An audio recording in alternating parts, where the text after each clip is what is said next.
House panel nga i-adapt nga makig-cooperate ngadto sa ICC sa investigasyon sa war on drugs ni kaning Pangulong Rodrigo Duterte. Unsa kay mahitabo ani Attorney Ray Cartojano? Doon mo ng sentiment sa atong House of Representatives, no, Bumboy Ibon. At the end of the day, ang presidente man lang mo decide ana, no, so murag ilang giauhag, no, Bumboy Ibon nga atong gobyerno i-allow, no, di ba, i-allow investigation. So ang final decision ana, Bumboy Ibon, sa atong presidente gyapon.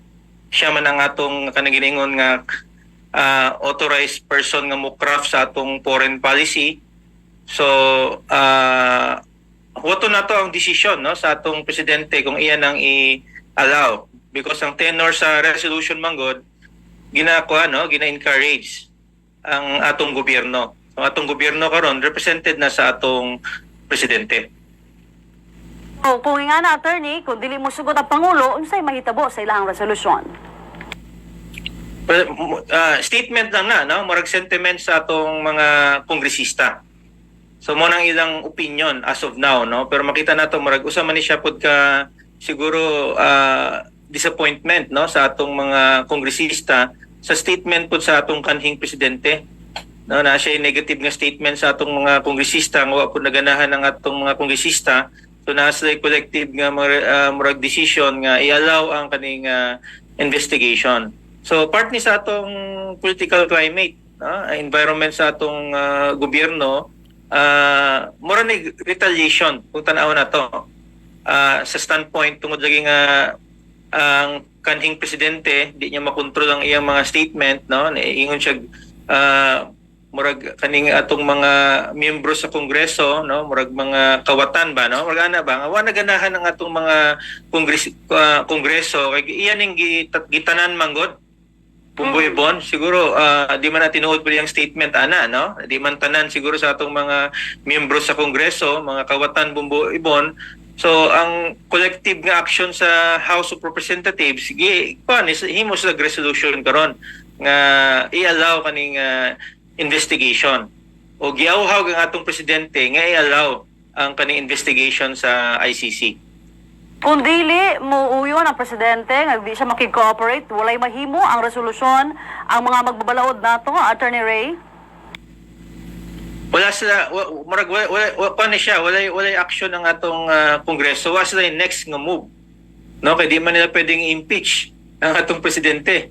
Tungod siya man ang authorized person nga mo craft sa atong foreign policy, part man sa atong foreign policy pod ganing sa ICC, no, although makita nimo nga napoy mga move nga mubalik talaga, no, sa nga environment. So mauli na siya nga muralag sentimento sa atong mga kongresista. So bisan pa, attorney, nga dili mo sugot ang atuang presidente nga makiga-cooperate alang sa investigasyon, pwede ba gihapon mo adto dinhi ang ICC ug sugdan ang ilang investigasyon? Well, pwede silang mo-visit, no, pero based sa statement sa atong Solgen ug sa atong Justice Secretary, di sila maka-expect og kaning cooperation gikan sa Executive Department. Although ningon ang atong CHR, no, Bumboy Ibon, no, independent commission nga they will cooperate. So di pa nimo makita nga nanay mga dynamics, no, maguwas nga nay ahensya sa gobyerno atong Commission on Human Rights, kaning komitiba sa Kongreso, Committee on Human Rights man ni siya, no, Bumboy Ibon. So nay makita nimo working ang atong demokrasya. No, working atong demokrasya, watay kanang giningon nga unanimity sa usa ka issue nga importante kayo. Tapos na po statement ang mga nakapalibot sa atong presidente nga so far, no, ang ilang pagkabalo nga ang atong presidente di na niya i-authorize, no, di siya mo cooperate sa investigation involving kaning ICC. So bintaha, attorney, kung magkaliado gyud ang gisundan, no, nga administrasyon? Yes, important, no, kay makita nimo ang dynamics mo man ang teamwork nila, no. So nanay sa atong presidente kung iyang i-honor ni nga commitment, kay wa man gud ni siya gina black and white, Bumboy Ibon, ginastorya lang na siya tapos based sa interpretation nila, no. Kay natural kung mo take og opposite nga position ang atong presidente, diyan na to makita nga ma-break up ang ilang koalisyon, no, sa Vice President. So sayo pa na sa term sa atong presidente nga iyan ang buhaton.